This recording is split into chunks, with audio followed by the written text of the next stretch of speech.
waxaa maalmahan Bashiir albaabadu xulay yihiin magaalada Burco uga socday beelweynta Habar Jeclo iyo beelweynta Subeer Awal shirkaas oo laga arrinsanayay aayaha dambe xisbiga kulmiye iyo sidii uu sii jiray xiriirka iskaashiga siyaasadeed ee ka dhaxeeya labada beelood iyadoo halka labada beeloodba ku gaadheen go'aamo kaga farxiyay labada dhinac kadib markuu soo dhamaaday shirkani waxaa si wada jir ah saxaafadda ula hadlay labada suldaan ee kala hogaaminayay labada dhinac Suldaan Cabdilaahi Suldaan Cali iyo Suldaan Xasan Suldaan Cabdiraxmaan waxaana hadaladoodii kamid ahaa waxaan bismillaahir rahmaanir rahiim ku bilaabaynaa shirweynihii labada beelood uga socday magaalada Burco ee gobolka Togdheer caasimadda Togdheer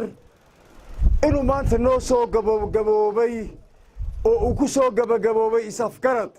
iyo guul ku soo gabagaboobay oo noogu dhamaaday ayaanu halkan ka naadinaynaa oo aan warbaahinta iyo ummadayada u sheegaynaa waxa ka soo baxay qodobo dhowr ah ka soo baxay qodobadu waxa weeyaan kow in la adkeeyo jiritaanka qarannimada Soomaaliland iyo in la adkeeyo nabadgelyada guud ee dalka oo xil weyn insha Allah bidmilaahi karim beelaha iyo beelaha kale ba iska saaraan waxa kale oo ka soo baxay qodobka labaad wuxuu noqonayaa markay labada beelood aad u falanqeeyeen shirar muddo dheer u socdayna ay soo wada qaateen maadaama maanta ay nagu soo dhowdahay doorashadii madaxtooyadu maadaama xisbiga kulmiye wax qabad badan dalkan ka qabtay oo uu maanta aynu arkayno wax qabadkiisii haday tahay wadooyin iyo haday tahay waxbarasho iyo haday dhinacyo badan tahay si uu qabyo tiro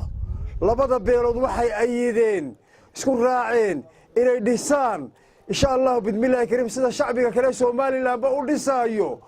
xisbiga kulmiye dhisaana musharaxa Muuse Biixi Cabdi iyo madaxweyne ku xigeenka sharaxan ee Cabdiraxmaan Cabdilaahi Ismaaciil Saylici sidaasaanu gacmaha isu qabsanay wabillahi tawfiiq wa salaamu alaykum waxaan ku wareejinayaa suldaankii guud Suldaan Cabdilaahi Suldaan Cali Muuse waxaan raacinayaa labada beelood ee isugu yimi halkan shirka kan beesha Habar Jeclo iyo beesha Awal ee falanqeeyay noloshooda iyo mustaqbalkooda iyo karaamadooda waxay isla garteen inay mowqif iska wada taagaan siyaasadda maanta socota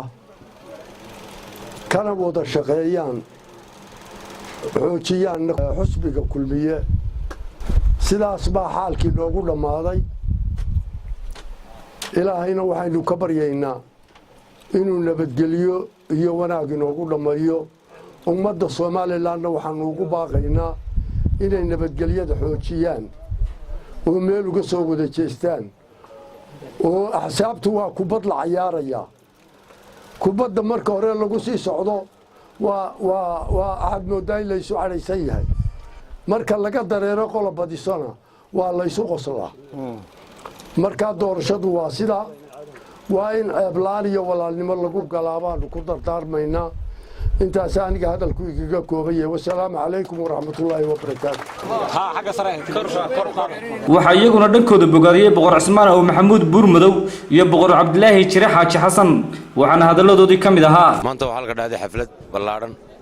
oo ay iska warimaadeen labada beelood beesha Habar Jeclo iyo beesha Habar Awal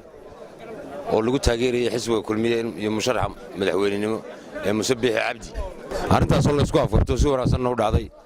waxaana maanta noo farxadaan hambalyeynaa in aan arrinta halkan ku go'eynay la isku afkartay si wanaagsan u dhacday wassalaamu calaykum warahmatullaahi wabarakaatuh waxay go'aansatay beelaha Habar Jeclo cod iyo cudud iyo maalba inay isla barbartaan waxay go'aansadeen beelaha Habar Jeclo inay ka howlgalaan beelaha kale ee dariska ah maadaama ay cid walba uga faradhuuban yihiin aad iyo aad baad u mahadsantihiin saxaafadda waan u mahadnaqayaa wassalaamu calaykum warahmatullaahi wabarakaatuh Mukhtaar Maxamed Diriye Mukhtaar Jambaq warbaahinta Sanaag Times magaalada Burco